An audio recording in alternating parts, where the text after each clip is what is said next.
Nancy gets a phone call from Mrs. Cook, the headmistress of Waverly Academy. She wants to see Nancy and her friends. Mrs. Cook means both of Nancy's friends. She specifically says George and Bess are good helpers. Bess decides not to come. She would rather stay at home and read a book than bike a short distance. Come on, Bess, don't be lazy. There's a mystery to solve.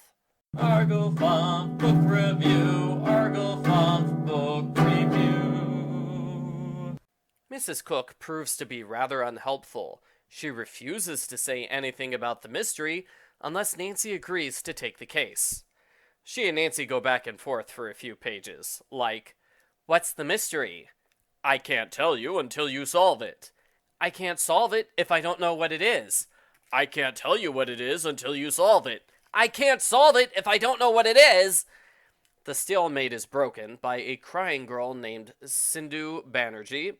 Sindhu explains there's a prankster at Waverly Academy who calls herself the Black Cat.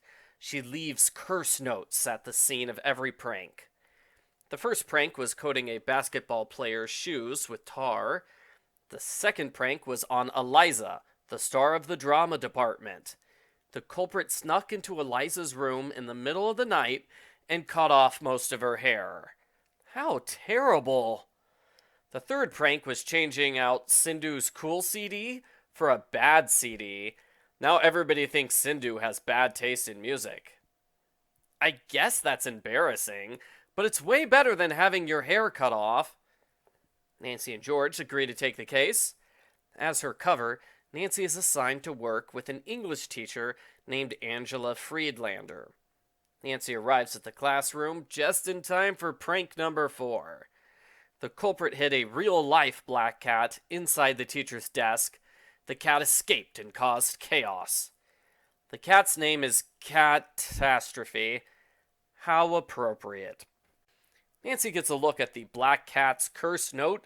She realizes the picture on the notes was copied directly from Bess's book. We can add plagiarism to the list of the culprit's crimes. Bess confirms it is a rare book, at least 70 years old. Whoever has a copy of the book must be the culprit. The black cat leaves Nancy a curse note with a threat attached. The next time Nancy uses the school's elevator, the culprit stops it and starts sawing through the cables. Nancy cries for help. Luckily, Mrs. Cook is close enough to hear. The culprit scampers away when Mrs. Cook comes to save Nancy. In Miss Friedlander's next class, Nancy gets new suspects. Francesca is a spacey student with a cat obsession. The other suspect is Eliza, the drama queen. During a performance of the school play, Eliza screams and faints because a girl in the audience is wearing cat glasses. Cat glasses! Calm down, Eliza. Glasses can't hurt you. The glasses girl is Lila. The black cat switched her glasses to cause a scene.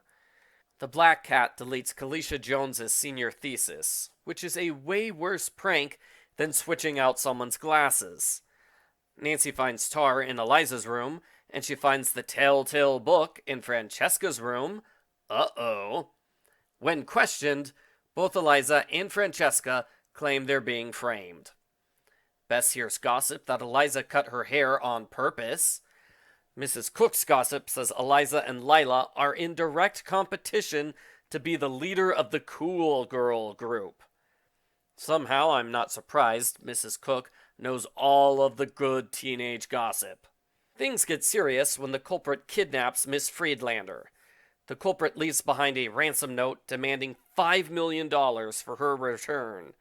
The money needs to be left in a cat-shaped urn at the cemetery on the hill.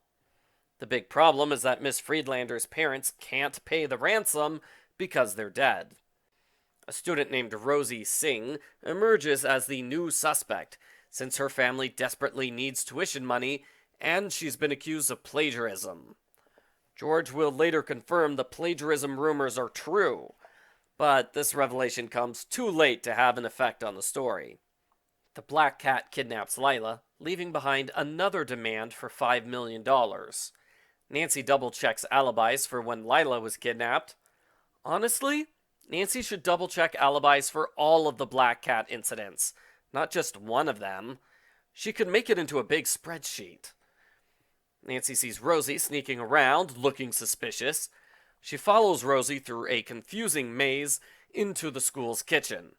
The culprit throws Nancy into a walk-in refrigerator. They block the door so she can't leave. Nancy's forced to spill milk all over the floor to get the attention of the janitor, who lets her out. Bess joins the investigation. She catches the culprit red-handed in the middle of preparing another prank. The culprit's forced to kidnap Bess to keep her identity a secret. I noticed the culprit did not bother leaving a ransom note demanding money for Bess's safe return. What, does the culprit think Bess isn't worth as much as the other victims? Nancy searches Lila's room when the Black Cat arrives. She is wearing a full-body cat costume with a mask and homemade leather gloves with nail claws. She's really dedicated to this Black Cat identity. Nancy doesn't think to identify the Black Cat by her height. The Black Cat throws Nancy out of the room and escapes through the window. Nancy is unhappy because she missed a good opportunity to use her karate moves on the culprit. I've said this before, but I will repeat it. What's the point of Nancy Drew being a karate expert when she never, ever uses her karate moves to defend herself from a constant string of attacks? Nancy searches Miss Friedlander's room and finds a bunch of evidence that proves Miss Friedlander is the culprit. She blames Lila's father for the death of her parents and her cat Scooter. The entire thing was a revenge plot against Lila's father. Most of the sabotage incidents were a bluff to make it seem like a student was guilty. A snowstorm hits at the worst possible time, meaning the police cannot help with the ransom drop-off. Nancy and George are forced to do the ransom drop-off by themselves. George twists her ankle near a mausoleum. By coincidence, this mausoleum is where Bess and Lila are being held captive.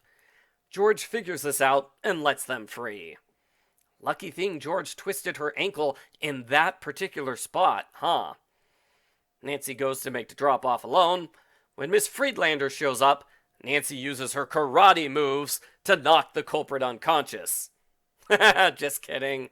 Nancy forgets that she's a master at karate again. She tries talking to Miss Friedlander. Miss Friedlander pulls out a butcher knife and tries to stab Nancy. Nancy runs away. Miss Friedlander chases her to the cliffside. She pushes Nancy a few times, and we are never told what happened to the knife. Did she drop it somewhere? Did she forget about it? Why did the culprit go from trying to stab Nancy to trying to push her off a cliff? Nancy saves herself by getting a secure grip on a nearby tree. Miss Friedlander is perfectly content to fall to her own death, as long as it means she'll get her revenge. That's when George shows up with Bess and Lila. Miss Friedlander is captured and gives a full confession.